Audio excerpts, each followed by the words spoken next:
Hello बच्चों, आज हम पढ़ेंगे संगनी क्लास 6 चैप्टर 9। आज के चैप्टर का नाम है श्रेय। ये एक कविता है। कभी कभी हम कोई काम नहीं करते हैं, इसके बावजूद उसका श्रेय हमें मिल जाता है। भले ही अन्य लोग सच ना जानते हो, पर हमारा अंतर्मन सच्चाई जानता है। हमारा मन किसी और का श्रेय स्वयं लेने का बोझ को संभाल नहीं पाता और हम सभी को बता देते हैं कि वह काम हमने नहीं, किसी और ने किया है। तो बच्चों, कभी कभी ऐसा होता है कि कोई और कुछ कार्य करता और उसका श्रेय हमें मिल जाता है, दूसरे को नहीं पता, लेकिन जो हमारा अंतर्मन है वो इस भार को संभाल नहीं पाता कि किसी और के कार्य का श्रेय हमें मिला है, तो हम उन्हें बता देते हैं कि ये कार्य हमने नहीं करा। कहा किसी ने, पेड़ तुम इतने बड़े हो, इतने कड़े हो, ना जाने कितने बरसों से आंधी पानी में सीधे खड़े हो, और हाँ, सिर ऊंचा किए अपनी जगह पर अड़े हो। यहाँ पर कवि क्या कहता है कि एक व्यक्ति पेड़ के पास आता है और कहता है कि तुम कितने बड़े हो, कितने शक्तिशाली हो, इतनी कड़ी धूप, सर्दी बारिश, सब चीजों में तुम कितने अड़के खड़े हो, तुम आंधी हो, पानी हो, सीधे खड़े, और हाँ, फिर भी जो तुम्हारा सर है वो ऊंचा है और अपनी जगह पे अड़े हुए हो। सूर्य उदय होता है, चांद बढ़ता घटता है, ऋतुएं बदलती हैं, बिजली गिरती है।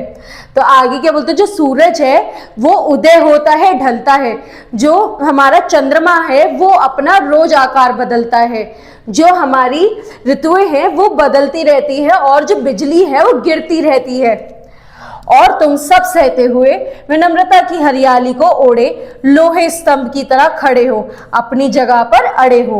वो कहता है कि इतनी ऋतुएं बदली, सूरज आए, चंद्रमा गया और बिजली गिरती, लेकिन फिर भी तुम अपनी जगह पर अड़े हुए, विनम्रता की हरियाली को ओढ़े हुए, यानी इतनी सुंदर जो ये हरियाली है इसको ओढ़े तुम अभी भी खड़े हुए हो, और लोहे जैसे स्तंभ यानी बिल्कुल मजबूती से अड़े हुए हो, खड़े हुए हो। पेड़ कांप उठा, अनहोनी को भाप उठा, पत्तियां चुप न रह सकी, सर सर के शब्द गूंजा। तो अब ये सारी बात सुनकर उस व्यक्ति की, जो पेड़ है उसे लगा कोई अनहोनी होने वाली है, और तो और जो पत्तियां है वह भी सरसर की आवाज करने लगी। पेड़ कांप उठा, सरसर का शब्द गूंजा पत्तियों से भी। नहीं नहीं, झूठा श्रेय मुझे मत दो, मैं तो बार बार झुका गिरा, डालियां टूटी और मैं उखड़ा, सूखा ठूठ होकर कैसे उचड़ा। तो यहाँ पे जो पेड़ है वो कहता है मुझे झूठा श्रेय मत दो, मैं इस श्रेय के काबिल नहीं हूँ, मैं तो बहुत बार गिरा हूँ, बहुत बार जोड़ा हूँ, बहुत बार गिरा हूँ, मेरी जो डालियां है वह भी कई बार टूटी और उखड़ी है, मैं सूखा ठूठा होकर कैसे उजड़ा ये मुझे ही पता है। श्रेय देना है तो दो मेरे पैरों तले की मिट्टी को, जिसने ना जाने कैसे मेरी जड़ों को अपनी गोद में संभाल कर रखा है। तो वो कहता है अगर तुम्हें श्रेय देना ही है तो मेरे जो ये नीचे ये जो मिट्टी है इसको दो। अगर तुम्हें किसी को श्रेय देना, मेरे पैरों के तले जो मिट्टी है जिसने मुझे न जाने कैसे मेरी बाहों को जकड़ा हुआ है और अपनी गोद में संभाल के रखा हुआ है।